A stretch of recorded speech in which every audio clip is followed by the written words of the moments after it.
Good afternoon. This video, I'm briefly look at a portion of Gene Kim's video on dealing with enemies of Gene Kim, or as he has it.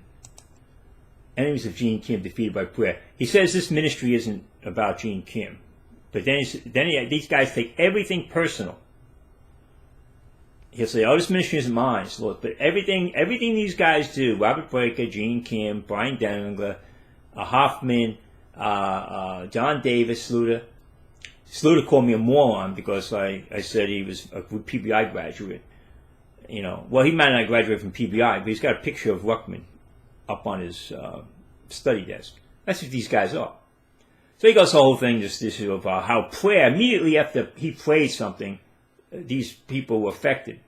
So I was told that he was really taking responsibility for me getting cancer. You know, so I was listening to what he had to say, and of course Max Baur being offline for a while. Listen to this guy. Listen to this guy. I wonder if the Lord's dealing with that person on something. Let me go back here. There's some of these people who don't have such fear. It's at 19 minutes in. These guys are so arrogant, so puffed up. They think, you know, that the Lord they just speak and God snap, you know, they just think God's just going to, take care of it. They tax on, he said, this ministry is mine. But you notice that it's the enemies of Gene Kim. The title isn't the enemies of God, defeated by prayer. The title is the enemies of Gene Kim, defeated by prayer. Not even the enemies of Gene Kim's ministry, or God's ministry, or whatever the ministry he has, the real Bible believers ministry. It's the enemies of Gene Kim defeated by prayer. This is the arrogance, and you give Robert Breaker. He always talks about himself in third person. You know, it's like they're always ad hominem. That's all these guys are phonies. So then one person attacked me about exceptions in dispensationalism, did a video, and then the guy didn't do it. He's talking about Max Baur. And he couldn't answer that thing on Max Baur nailed him to the wall. Because they can't answer about Lot. And so what these guys do is everyone say, well, that's the exception. It's a prove rule. You know, God makes this exception. That makes it. God, you know, interracial marriage. Well, God allows Ruth to marry, you know, into the family of God. And, you know, so, oh, that's an exception. That's an exception. So Max Baur nails him. These guys are phonies. He's talking about, oh, he repents and he's always worried about this. They don't repent. Now, how many times you nail him? And he says, well, we got the scriptures. That's the big thing. Robert Breaker shows you the scriptures. And they all say you have scriptures. Yeah, they have scriptures. They just misinterpret the scriptures. They twist the words. So Max Baur nails him and goes offline for a while, for whatever reason. And he thinks it's because, now Gene Kim is thinking, see that? You know, God dealt with Max Baur. When you tell the truth about saying, well, why can't, oh, I got the books, I got his book. He doesn't discuss Lot. Buckman doesn't discuss Lot. Lot is to them a picture of a New Testament Christian who loses everything and still ends into judgment of Christ. They can't explain how Lot, according to the Old Testament dispensation, got to heaven. First across Abraham's bosom. They can't explain that. And they don't try to explain them. They should try to explain them away. And Max Baur pointed some other things. What's this exception? What's that exception? This is their theology of exceptionalism. That's what they just try to make exceptions. So then he goes back. See, he couldn't answer it because he thinks he's a genius. They all think they're geniuses. And when you nail him on that book, the other guy's book on this guy here, David Walker, he's made a big work on dispensationalism.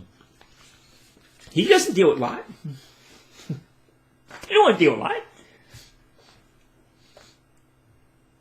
So now he's going to bring up me. Watch this. Any video for months, and so many people were worried. Like, I'm worried. Did something bad happen to you and stuff like that? I was so worried. I wonder if the Lord's dealing with that person on something. No, he's fine now. You know, whatever it was, he said, God, you know, he had a situation. Sometimes we just need a break from making YouTube videos. So I making, that's all. He's back. He hasn't repented, changed his mind on anything. He hasn't come back and say, "Oh, Gene Kim was right." And then his partner in crime, so to speak. Partner in crime. Get that, people. The partner in crime, so to speak. He's dealing with me. Now he's talking about me. Was trolling literally every Bible believer he can think of. You mean real Bible believers? Not just Bible believers. I was trolling the real Bible believers. You got PBI guys. And then within less than a season after I prayed for that person? You prayed for me. This guy wants you to believe he prayed for me. In the beginning of the video, he talks about praying that personal harm happens to people's families. To 2014 in. God struck that person with cancer. No, he didn't strike him with cancer then. I had cancer. I had a lymphoma since I've been 60. So no, Gene, I wasn't struck with cancer just because you prayed. Then later on I found I had prostate cancer. And you know what? My prostate cancer is in remission, Gene. So what does it say about your prayers, Gene? It means your prayers are useless, worthless, because clearly I haven't changed my views, and yet my cancer is in remission. So I'm dealing with 2 cancers, and I'm fine.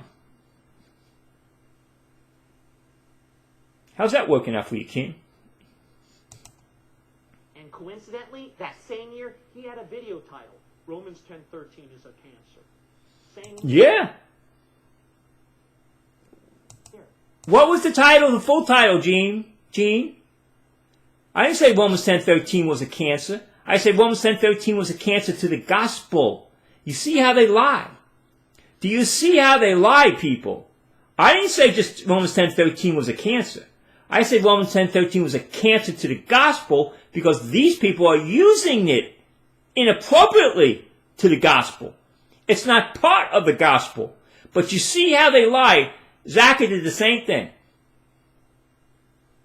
Romans 10:13 is a cancer. Romans 10:13 is a cancer to the gospel because they're sending people to hell with it. It's not part of the gospel. This guy has a false gospel.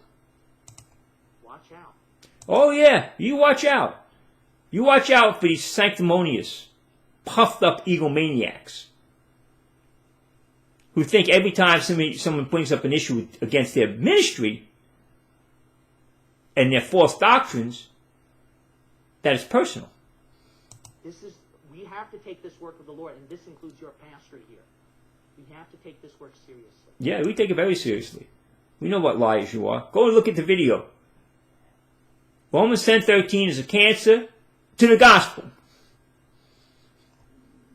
You know what? It's speaking Romans 10:13, speaking to the Jews and speaking to he ports out the verses talking about in Luke 23:28. Jesus turning unto them said, "Daughters of Jerusalem, weep not for me, but weep for yourselves and for your children. For behold, the days are coming, in the days which they shall say, Blessed are the barren, the wombs that never bear, and the paps which never gave suck. And then shall they begin to say to the mountains, Fall on us, and to the hills, cover us."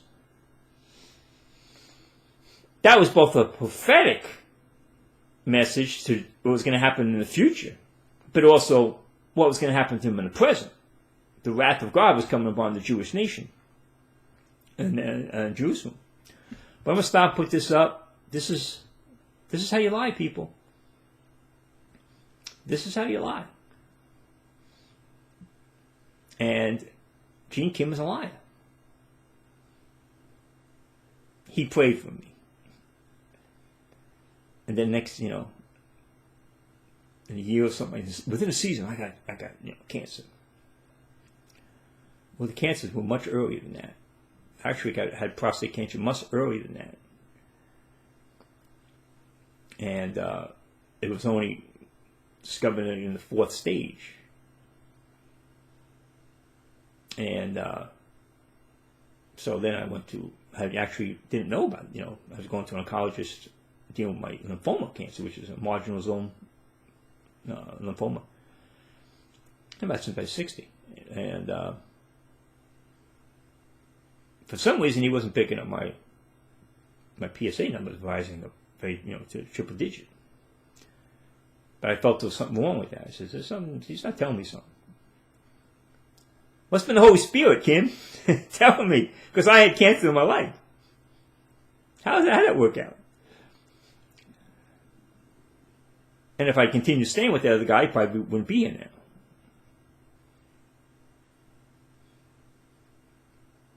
But I said, something's funny about this. And he says, "You're not telling me something." Because he acts strange around me. So then I said, "Well, I need another oncologist." I went to another oncologist. He said, "Oh my goodness, your PSA numbers are way, triple digit. Usually it shows you have something, you're in fourth state." So now, I've dealt with it a year. Actually, my 12th shot of my calcium is coming up this next week. Monday, I'll be 12 shots for that. So the cancer was in the leg of the bone, my leg bone, and basically got it out, and cancer's remission. Oh, Gene Kim Brady. Watch these egomaniacs operate. Watch their puffed up, sanctimonious attitude. And he's going to quote the video. It's ironic. He said, Romans 10:13 is a cancer. Well, I had already had cancer when I made the video, people. I already had a lymphoma. But it was a cancer to the gospel. They leave that out. That's what they do with all scriptures when they want to twist the scriptures of dispensational salvation and other false things. When they want to make up weird doctrines.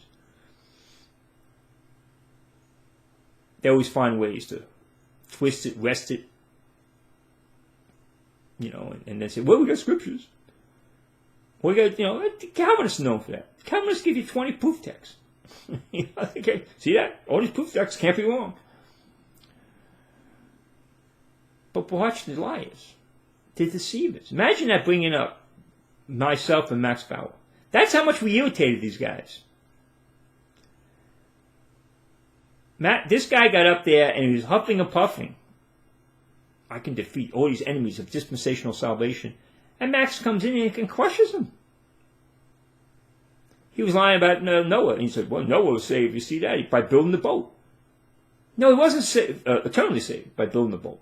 That's what he's trying to make the point. He says, Ruckman doesn't say that. No, Ruckman says that Noah was saved according to Ephesians 2:8-9.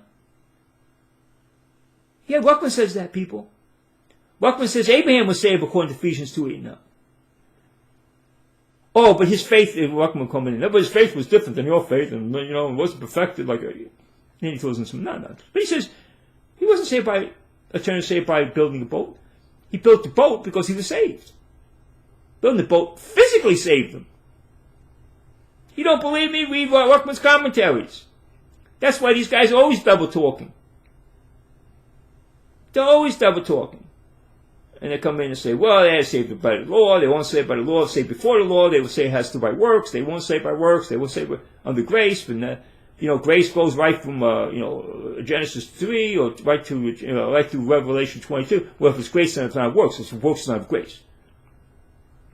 Oh, you're not going to lead any. You're going to have no faith in the millennium. It's just going to be works in the millennium. Because of Hebrews 11:1. On and on it goes, people. That's what they do. They lie. That's what they do. And they want to get pious. Oh, this ministry is not Gene Kim's. It's God's. Then why is your name on the title?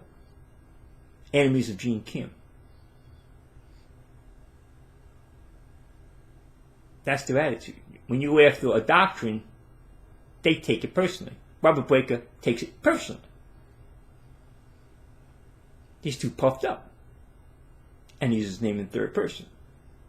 And he can't deal with the facts you're dealing with. He'll come on my channel and just add hominem attacks. And you see the comments I'll leave there. Read them. See what he does. What are you doing there? 1 Corinthians 15, 1 through 4. I'm going to stop and put this up. Amen. Thank you.